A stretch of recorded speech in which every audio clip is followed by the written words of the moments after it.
right, welcome to our latest SwampCast. Of course, it is time for the spring game, which a little different feel to it, Robbie. I think we kind of dreaded going to the spring game in the past because, you know, they weren't going to show a whole lot. No. But the way Florida has, and I think Dan Mullen has pushed all his chips in. He really has. And said, let's fill this place. I don't think it'll be filled.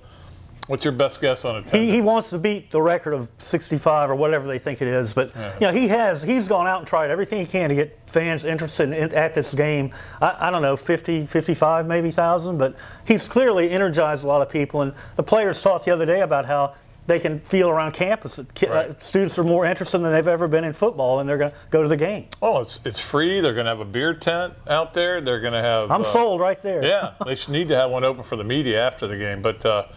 And it's going to be a short 2-hour game. I mean, Dan Mullen's made sure that it's going to be 2 hours, and you guys can get over to the baseball game. I think the biggest boost in attendance may be for baseball. I know they're gonna benefit from the football crowd. So, but I mean, whatever the numbers are, you know, they're going to inflate it a little bit. They always do, but it's. We'll see if they get over. I think 68. Everybody's got a different answer. I think it's 68, Pat. To be honest with you. 68. Somebody said it was 61. Whatever it is. It was after Tebow's Heisman year. But the thing is, he is going to entertain because he's making them come to the game, so he's going to put on a show for them. Yeah, well, and that's what I said. They should tell Marco Wilson and C.J. Henderson, fall down a couple times. Yeah. Let somebody get behind you, or don't run fast, because Florida fans need to see some offense Saturday. And that's, to me, I mean, the number one thing is don't have injuries. But just to see some offense would be a huge plus for Florida. Yeah, and just the concepts, Pat. Guys getting open, screens, draw plays, reverses, things like that. And, you know, Grantham on defense loves the blitz, but I don't think Mullen's going to let him do much of that in this game. No. I think he's going to keep it simple on defense, have the offense have a chance to make plays. And the thing is, no matter what good happens, that means something bad happened. We all know that. If they do special teams, and I don't know how far they're going to take special teams, but if they run back a kick for a touchdown, somebody's going to say, well, can't cover kickoffs. Yeah. So you have to take it all with a little grain of salt. I think the biggest thing is you want to see a team, because this is not an overly talented roster right now. That's what they're trying to build, is a roster that's can catch up with Georgia and Alabama.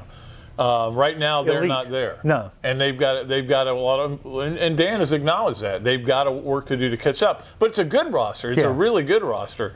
But, you know, and there are some guys that are going to be out, but not a whole lot. If you're not out, completely out, you're playing. They're not going to hold guys out. So that part of it's interesting. But they've got to come out and show us just that they have something that is worthwhile. And I think that's why I said, putting all his chips in the middle of the table, the more people you encourage to come out there, the more people may walk out of there going, they're the same old crappy offense we've seen. Yeah, you got to do something. In fact, you're right about the talent, but I do think they have enough talent to win 8, 9 games, contend in the East, and get better on offense. But it always comes down to two things with them: offensive line, quarterback. If they're not markedly improved in both, then it's going to be hard. Yeah, and the offensive line has talked a big game, but they did a year ago too. Look what happened. Yeah, remember last year I asked, I think it was Martez Ivy, about their offense, and he said, I think we can be a top 5 offense. And I said, well, just how about 85? Yeah, get below 90. Didn't make it to 85. I mean, they were not very good again. So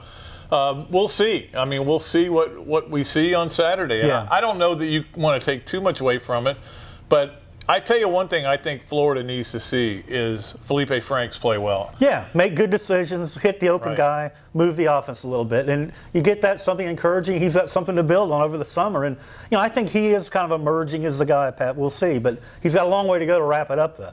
But no, here's the thing. No matter what, they're going to need him at some point. Oh, yeah. Whether he starts or not. You know, guys get hurt, especially if you got a quarterback who's running.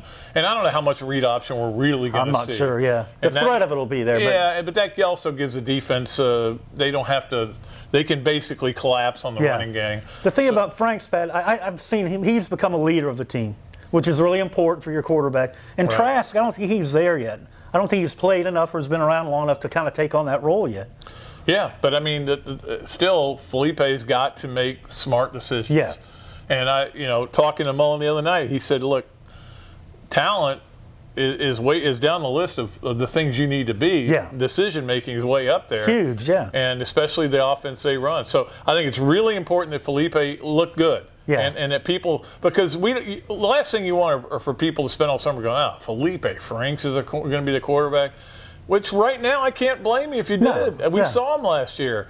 But Felipe was put into a very difficult position as a redshirt freshman, starting day one against Michigan in Arlington, Texas, and that sapped a lot of his confidence, and he struggled with that all year, the confidence. That's the thing he's got to get better at too, Pat. Mullen talked about that. When he has a bad play, he's got to forget it. Yeah.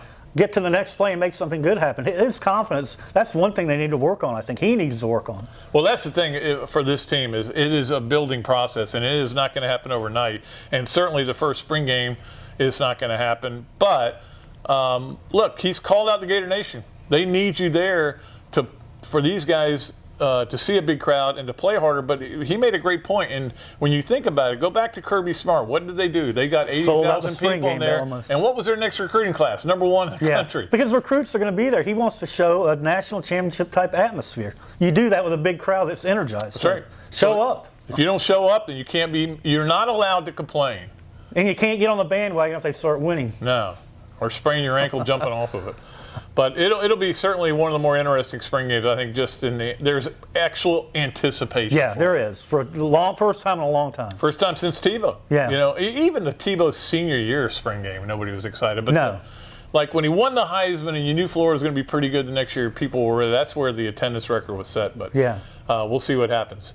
It'll be fun. It'll be fun. We'll be coming to you with a SwampCast after the game and tell you what we did see. We know we want to see, but what will we see? We'll have to wait and see.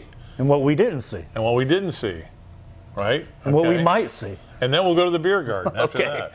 All right, so thanks everybody for watching. We'll be back with another SwampCast after the game. Until then, Pat Dooley, Robbie, Andrew of the Gainesville Sun, and I watched the Andreu the Giant thing, and there was it good? Gordon Soley saying so long from the Sunshine State.